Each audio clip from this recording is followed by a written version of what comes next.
अस्सलामुअलैकुम स्टूडेंट्स। आज का जो हमारा टॉपिक है वो है 9th क्लास की केमिस्ट्री, चैप्टर 6 एक्विलिब्रिया। उसमें सर हमने आज जो स्टूडेंट्स टॉपिक सेलेक्ट किया है डिस्कशन के लिए वो है डायनामिक एक्विलिब्रियम। ये एक ऐसी स्टेज होती है जिस स्टेज के ऊपर फॉरवर्ड और रिवर्स रिएक्शन बिल्कुल सेम होते हैं। ज़ाहिरन ये होता है कि रिएक्शन रुका हुआ है, बल्कि रुका हुआ नहीं होता। इसमें रिएक्शन रिवर्स और फॉरवर्ड बिल्कुल at the same rate but opposite direction में चल रहे होते हैं। तो उसे स्टेट को बोलते हैं हम लोग डायनामिक एक्विलिब्रियम। तो इस स्टेज में स्टूडेंट्स हम आमतौर के ऊपर देखते हैं कि सर डायनामिक एक्विलिब्रियम जो है ये रिवर्सिबल रिएक्शन के मामले में हमें अटेन होती है। इरिवर्सिबल रिएक्शन के मामले में डायनामिक एक्विलिब्रियम हासिल नहीं होती। क्या हम कहेंगे सर रिएक्टेंट्स हैं वो मिले हैं, प्रोडक्ट बन चुके हैं, तो वो तो इरिवर्सिबल रिएक्शन है। रिवर्सिबल रिएक्शन में ये होता है कि रिएक्टेंट्स मिले, प्रोडक्ट बन गया, प्रोडक्ट दोबारा रिएक्ट करेंगे, वापस से रिएक्टेंट्स बनना स्टार्ट हो जाएंगे। रिएक्टेंट्स मिलेंगे, दोबारा प्रोडक्ट बनना स्टार्ट हो जाएंगे। प्रोडक्ट से रिएक्टेंट्स, रिएक्टेंट से प्रोडक्ट, दोनों का रेट रिएक्टेंट से प्रोडक्ट बनना फॉरवर्ड रिएक्शन, प्रोडक्ट से रिएक्टेंट बनना रिवर्स रिएक्शन। डायनामिक एक्विलिब्रियम के ऊपर फॉरवर्ड और रिवर्स रिएक्शन का रेट बराबर होता है। ये डायनामिक एक्विलिब्रियम अटेन करने के लिए बहुत ज्यादा टाइम लगता है, लेकिन अगर आप किसी रिएक्शन की कंडीशन सेम कर दें, उसकी कंडीशन प्रॉपर कर दें, पूरी कर दें, तो ये चंद लम्हों के अंदर डायनामिक एक्विलिब्रियम अटेन हो जाती है। मसलन कि जब आप लोग हार्बर मेथड के जरिए अमोनिया तैयार करते हैं, नाइट्रोजन और हाइड्रोजन आपस में मिलते हैं, 400 degree centigrade temperature, 200 atmospheric pressure level देते हैं आप लोग। प्लाटिनियम जो है आप जो कैटलिस्ट प्रोवाइड करते हैं, जब ये कंडीशन प्रोवाइड कर देते हैं तो वो आपकी जो रिवर्सिबल रिएक्शन है वो डायनामिक एक्विलिब्रियम बहुत जल्द 4 से 5 मिनट के अंदर अटेन करवा देता है। तो स्टूडेंट्स ये इस टॉपिक था आपका डायनामिक एक्विलिब्रियम का। ये मैंने आपको अपने लफ्जों में बताया है। अब आपकी बुक के अंदर क्या लिखा हुआ है उसकी तरफ बढ़ते हैं और बताते हैं कि डायनामिक एक्विलिब्रियम क्या होती है। तो डायनामिक एक्विलिब्रियम जो स्टूडेंट है कहता है रिवर्सिबल रिएक्शन जब स्टार्ट होता है तो उस वक्त रिएक्टेंट्स मिक्स होते हैं और रिएक्शन फॉरवर्ड डायरेक्शन में मूव होता है। तो रिवर्सिबल रिएक्शन जो है, reversible reaction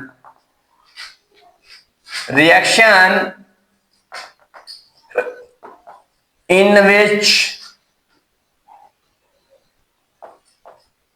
reactants reacts to produce products. So products react to produce reactants के सारे रिएक्टेंट्स ने रिएक्ट किया, प्रोडक्ट बन गए। तो प्रोडक्ट ने रिएक्ट किया, दोबारा रिएक्टेंट्स बन गए। तो ये ऐसा रिएक्शन जो वापस होता है, दो सिम्टों में चलता है, उसे बोलते हैं रिवर्सिबल रिएक्शन। इरिवर्सिबल रिएक्शन क्या होता है? इरिवर्सिबल रिएक्शन जो है, irreversible reaction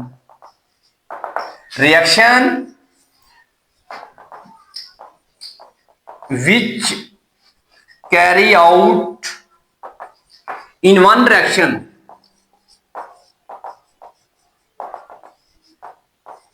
when reactants react to produce products। बस सर रिएक्टेंट्स आपस में रिएक्ट करके प्रोडक्ट्स बनाते हैं, तो ये एक सिमत में चलता है। तो ये आपका इरिवर्सिबल रिएक्शन है। तो रिवर्सिबल रिएक्शन जो होता है वो एक सिमत में नहीं चलता, वो टू साइड होता है।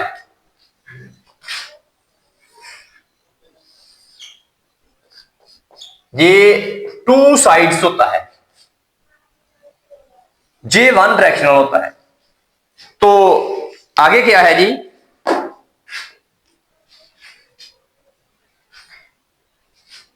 कुछ वक्त कहता है जब रिवर्स रिएक्शन होता है तो रिएक्टेंट्स आपस में रिएक्ट करके प्रोडक्ट बनाते हैं, और कुछ वक्त के बाद जो प्रोडक्ट्स की कंसंट्रेशन है वो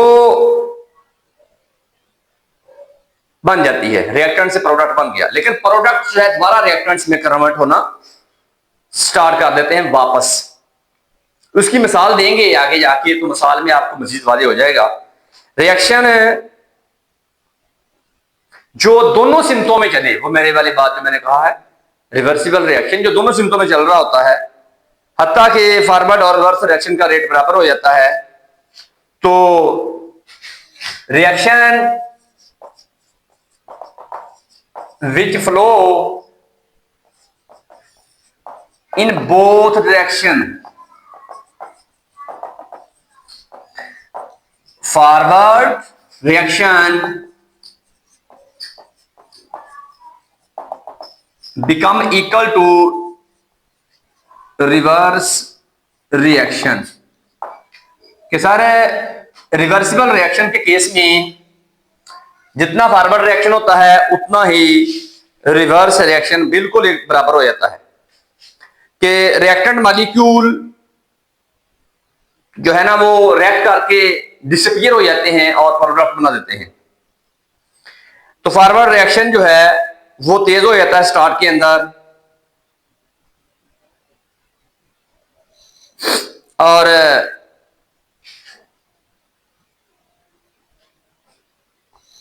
कहता है कि रिएक्टेंट मॉलिक्यूल जो हैं वो रिएक्ट करके आपस में प्रोडक्ट बनाते हैं, और थोड़ी ही देर बाद वही प्रोडक्ट्स जो हैं दोबारा रिवर्स डायरेक्शन में रिएक्ट करके रिएक्टेंट्स बनाना स्टार्ट कर देते हैं। इस स्टेज को हम लोग बोलते हैं कि सर ये हमारा रिवर्सिबल रिएक्शन है, और ये डायनामिक इक्विलिब्रियम कायम हो जाती है इस स्टेज के ऊपर।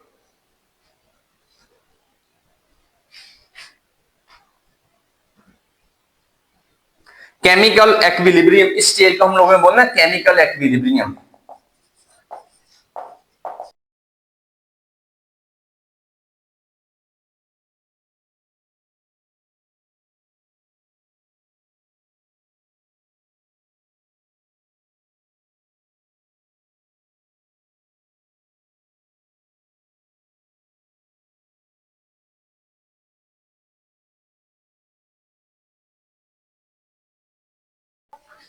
स्टूडेंट्स, ये केमिकल इक्विलिब्रियम जो होती है इसमें ये है कि फॉरवर्ड और रिवर्स रिएक्शन का रेट बराबर हो जाता है। ज़ाहिरन ये नजर आ रहा होता है कि ये स्टेट ऑफ इक्विलिब्रियम के ऊपर रिएक्शन रुका हुआ है, स्टेट ऑफ इक्विलिब्रियम के ऊपर सीज रिएक्शन है, रिएक्शन रुका हुआ है कि रिएक्शन चल नहीं रहा। ज़ाहिरन ये होता है, लेकिन ऐसा होता नहीं है। फॉरवर्ड और रिवर्स रिएक्शन आपस में बिल्कुल बराबर रेट के ऊपर चल रहे होते हैं, तो दोनों सिमतों में रिएक्शन चल रहा होता है, और रिएक्टिंग स्पीशीज, खवा वो रिएक्टेंट्स हैं या वो प्रोडक्ट्स हैं, दोनों की concentration remain same, remain same.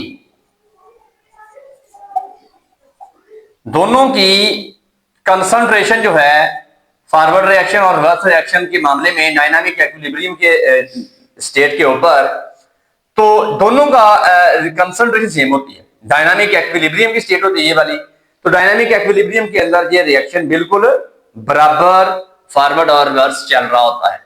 ये है जी वो स्टेट से बोलते डायनामिक इक्विलिब्रियम कि सर जिसके ऊपर आपकी कंसंट्रेशन सेम होती है रिएक्टेंट्स और प्रोडक्ट्स की, और रेट फॉरवर्ड और रिवर्स रिएक्शन का बराबर होता है। और हम ज़ाहिरन ये कहते हैं कि यार जिस बर्तन में रिएक्शन हो रहा है तो रिएक्शन जो है ना वो रुका हुआ है। भाई रिएक्शन रुका हुआ नहीं होता, बल्कि वो दोनों सिमतों में चल रहा होता है। एक बड़ी इंटरेस्टिंग मालूमात उस बंदे ने दी है कि थार के अंदर सिंध में थर के मकाम के ऊपर कोल के बहुत बड़े ज़खायर हैं। तो ये कोयला जो है उसको हम लोग बिजली पैदा करने के लिए इस्तेमाल कर सकते हैं। जब ये कोयला बनता है, स्टीम के साथ रिएक्ट करता है, कार्बन मोनोऑक्साइड और हाइड्रोजन प्रोड्यूस होती है। कोयले को स्टीम के साथ हम रिएक्ट करवाते हैं तो कार्बन मोनो और हाइड्रोजन पैदा होती है। तो ये प्रोडक्ट्स जो है ना रिवर्सिबल रिएक्शन जब शो करते हैं तो दोबारा कोयला और स्टीम बन जाता है। तो ये प्रोडक्ट्स जो है ना रिएक्ट करते हैं रिवर्सिबल रिएक्शन के साथ, उसे बोलते हैं कैटालाइटिक मिथेनेशन के, उससे मीथेन पैदा होती है। तो उसको हम आपके सामने इधर बताते हैं। सर जब कोयला जो है वो स्टीम के साथ, ये स्टीम है अपनी, रिएक्ट करेगा तो कार्बन मोनोऑक्साइड और हाइड्रोजन पैदा होगी। और जब आप इसी रिएक्शन को, ये वाटर गैस बोलते हैं। अब आप ऑब्जेक्ट में सवाल आपको आएगा वाटर गैस क्या है। सर वाटर गैस क्या होती है? तो इसमें यह है कि इसी रिएक्शन को अगर हम रिवर्स करवाएं कि सारे कार्बन मोनोऑक्साइड और हाइड्रोजन जो है ये वाटर गैस है, इसको रिवर्स करवाएं कैटालिस्ट की मौजूदगी में, तो स्टूडेंट्स ये मीथेन बनेगी और साथ आपका पानी बनेगा गैसियस फॉर्म में ये। तो इसे हम लोग बोलते हैं methanation, catalytic methanation, catalytic methanation, methanation.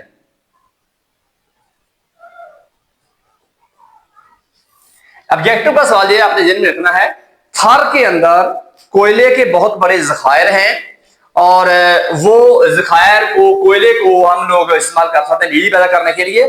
कोयला है उसको भाप के साथ रिएक्ट करवाएंगे तो कार्बन मोनोऑक्साइड और हाइड्रोजन गैस निकलेगी।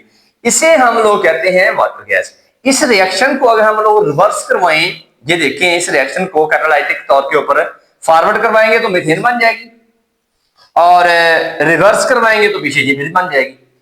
इस तरह कैटालिस्ट की मौजूदगी में इस रिएक्शन की रिवर्सिंग करवाना, इसे बोलते हैं कैटालाइटिक मिथेनेशन।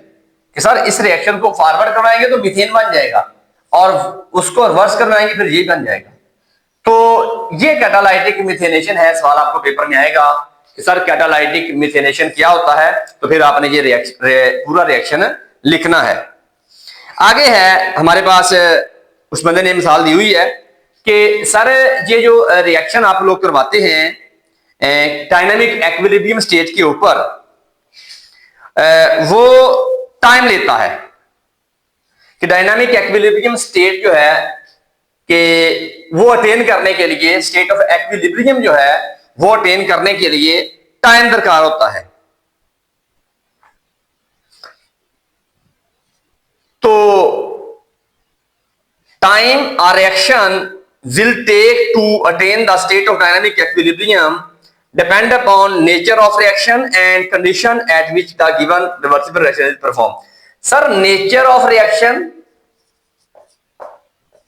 रिएक्शन की नेचर क्या है और कंडीशंस जो हैं ऑफ रिएक्शन, इन दो चीजों के ऊपर वो वक्त मुनसर होता है कि डायनामिक इक्विलिब्रियम अटेन करवानी है आपने, वो फौरन नहीं हो जानी होती। वो आपने देखना है कि वो रिएक्शन किस नेचर का है और आया कि उसकी कंडीशन कैटालिस्ट वगैरह आप पूरे प्रोवाइड कर रहे हैं। अगर आप वो पूरे प्रोवाइड कर रहे हैं तो स्टेट ऑफ डायनामिक इक्विलिब्रियम बहुत जल्दी अटेन हो जाएगी।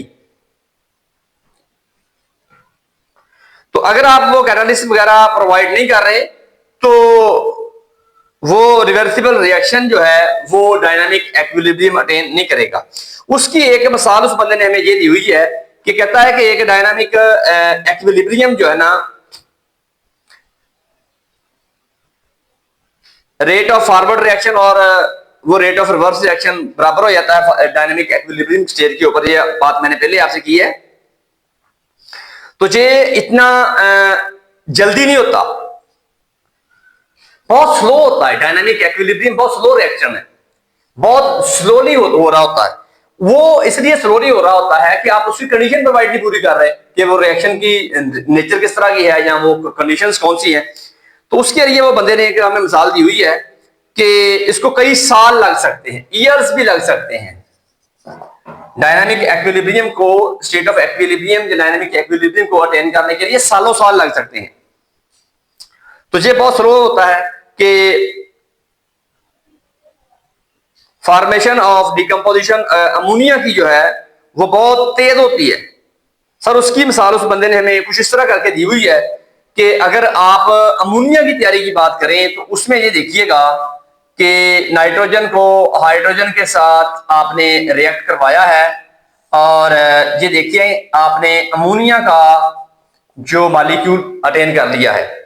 उसमें 200 ATM temperature, 400 degree centigrade temperature, platinum catalyst, ये कंडीशंस आपने पूरी की हुई हैं। तो लिहाजा इन कंडीशंस के साथ आप रिएक्शन 3 से 4 मिनट में हो जाता है।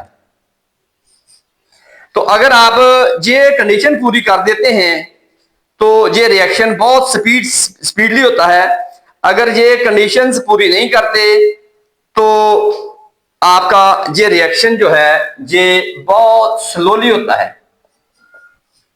क्या बात की थी? नेचर ऑफ कंडीशन रिएक्शन और कंडीशन ऑफ रिएक्शन। ये कंडीशंस आप प्रोवाइड कर देंगे ये हार्बर मेथड के जरिए अमोनिया तैयारी के लिए, तो आपका ये डायनामिक इक्विलिब्रियम जो है, फॉरवर्ड रिएक्शन और रिवर्स रिएक्शन का रेट, डायनामिक इक्विलिब्रियम जब कायम होती है तो बहुत जल्दी हो जाती है। अदरवाइज आपको बहुत टाइम लगता है, इसको अटेन करने में सालों साल भी लग सकता है। तो इस मामले में ये आप का जो रिएक्शन का रेट होता है वो बहुत जल्दी हो जाता है अगर आप उसकी कंडीशंस को पूरा कर देंगे। तो कहता है रिएक्शन जो इक्विलिब्रियम स्टेट जो होगी उस तक पहुंचने के लिए जो चंद मिनट्स ही लगेंगे, कि चंद फ्यू मिनट्स के अंदर ये रिएक्शन जो है आपका डायनामिक इक्विलिब्रियम को अटेन कर लेगा। कुछ इस तरह की मिसाल नीचे दी हुई है कि सर जब पानी को आप लोग हाइड्रोलाइज करते हैं तो उसकी भी उस बंदे ने मिसाल हमें इस तरह करके दी हुई है कि 4 से 5 मिनट लगते हैं उसको अटेन, डायनामिक इक्विलिब्रियम अटेन करने में। इलेक्ट्रिक करंट आप इसमें से गुजारे हैं तो ये हाइड्रोजन और ऑक्सीजन में कन्वर्ट हो जाएगा पानी। इसको डायनामिक इक्विलिब्रियम इसकी अटेन करने में 4 से 5 सेकंड लगेंगे। 4 से 5 सेकंड का वक्त दरकार होता है।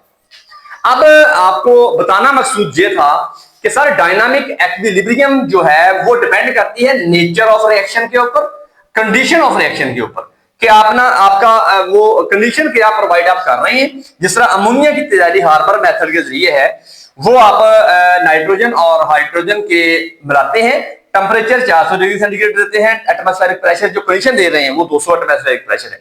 आप कहें यार मैं टेम्परेचर 300 दे देता हूं, एटमॉस्फेरिक प्रेशर में 50 दे देता हूं, 100 दे देता हूं, 1000 दे देता हूं, तो इस तरह आप कंडीशंस वो वेरिएट कर देंगे तो डायनामिक इक्विलिब्रियम आपकी मेंटेन नहीं होगी। आप फेरस की जगह कोई और कैटलिस्ट यूज कर लें तब भी आपकी डायनामिक इक्विलिब्रियम अटेन नहीं होगी।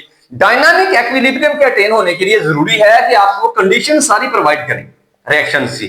नेचर को समझे कि नेचर किस तरह की है रिएक्शन की, एक्सो है, एंडो है, किस तरह की है।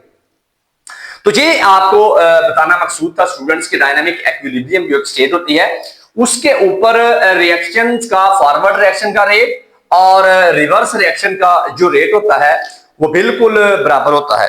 इसमें ये उदाहरण तो ये नजर आ रहा होता है कि सर ये केमिकल रिएक्शन हो ही नहीं रहा, सर केमिकल इक्विलिब्रियम कायम हो चुकी है, रिएक्शन रुक चुका है, जिस बर्तन के अंदर जो रिएक्शन हो रहा है वो उसमें कोई किसी किस्म का रिएक्शन नहीं हो रहा। हालांकि उसमें ये हो रहा होता है जितना रिएक्शन फॉरवर्ड है उतना रिएक्शन रिवर्स हो रहा होता है। तो आप फॉरवर्ड और रिवर्स रिएक्शन का रेट बिल्कुल बराबर होता है और एक डायनामिक इक्विलिब्रियम कायम हो चुकी होती है। तो ये है वो एक डायनामिक इक्विलिब्रियम जिसके ऊपर फॉरवर्ड रिएक्शन और रिवर्स रिएक्शन का रेट बिल्कुल बराबर होता है और स्टेट ऑफ इक्विलिब्रियम हमारी कायम हो जाती है। और इस स्टेट के ऊपर रिएक्टेंट्स जो है वो प्रोडक्ट बना रहे होते हैं, प्रोडक्ट्स हैं वो टूट कर दोबारा रिएक्शंस बना रहे होते हैं। एक रिएक्शन हमें बताया हुआ है सिंध के अंदर थार के मकाम के ऊपर कोयले के बहुत बड़े ज़खायर हैं, उस कोयले को हम लोग इस्तेमाल कर सकते हैं अपने बिजली पैदा करने के लिए। तो स्टूडेंट्स, ये कोयला जब रिएक्ट करता है भाप के साथ तो कार्बन मोनोऑक्साइड और हाइड्रोजन बनती है, इसके हम इसे बोलते हैं हम लोग वाटर गैस। इस रिएक्शन को अगर हम लोग रिवर्स रिएक्शन में लेके आए, कार्बन मोनोऑक्साइड और हाइड्रोजन इसको फॉरवर्ड रिएक्शन में लेके जाएं कैटालिस्ट की मौजूदगी में, तो मीथेन बनेगी और पानी बनेगा। रिवर्स करेंगे तो ये फिर वाटर गैस बन जाएगी। तो ये एक रिएक्शन ऐसे बोलते हैं कैटालाइटिक मिथेनेशन, कि ये मीथेन बनने का अमल कैटालिस्ट की मौजूदगी में होता है। तो ये एक रिवर्सिबल रिएक्शन की मिसाल दी हुई है। इस तरह अमोनिया की तैयारी में भी बताया हुआ है कि जब नाइट्रोजन और हाइड्रोजन मिलते हैं 200 एटमॉस्फेरिक प्रेशर के ऊपर 400 डिग्री सेंटीग्रेड टेम्परेचर के ऊपर फेरस कैटालिस्ट की मौजूदगी में तो अमोनिया बनता है। ये हार्बर मेथड के जरिए अमोनिया की तैयारी है, हार्बर मेथड से अमोनिया की तैयारी है। इसमें स्टूडेंट्स डायनामिक इक्विलिब्रियम मेंटेन करने के लिए जरूरी होता है कि आप लोग रिएक्शन की नेचर को समझें और कंडीशंस देखें रिएक्शंस की क्या हम प्रोवाइड कर रहे हैं। अगर आप कंडीशन प्रोवाइड करेंगे तो चंद ही लम्हों बाद ये आपका जो रिएक्शन है डायनामिक इक्विलिब्रियम मेंटेन कर लेगा, वरना सालों साल लग जाते हैं रिएक्शन को डायनामिक इक्विलिब्रियम को मेंटेन करने में। इस तरह पानी की इलेक्ट्रोलिसिस जो दिखाई हुई है वो चंद 4 से 5 सेकंड के बाद आप लोग उसमें से करंट गुजारेंगे पानी में से तो हाइड्रोजन और ऑक्सीजन में पानी टूट जाएगा और जब ये हाइड्रोजन और ऑक्सीजन दोबारा मिलेंगी और पानी बन जाएगा। तो इस तरह ये फॉरवर्ड और रिवर्स रिएक्शन डायनामिक इक्विलिब्रियम के ऊपर बिल्कुल बराबर रेट के ऊपर फॉरवर्ड और रिवर्स रिएक्शन चल रहा होता है। तो ये भी हम जब इसकी कंडीशन पूरी प्रोवाइड करते हैं इस रिएक्शन की तो स्टूडेंट्स वो अपना इक्विलिब्रियम अटेन कर लेता है। तो ये तो था स्टूडेंट्स आज का मेरा डायनामिक इक्विलिब्रियम का टॉपिक। तो उम्मीद करता हूँ कि टॉपिक आपको बड़ी अच्छी तरह समझ में आ गया होगा। मिलते हैं नई वीडियो के साथ, अपने प्यारों का ख्याल रखिएगा। पाकिस्तान जिंदाबाद।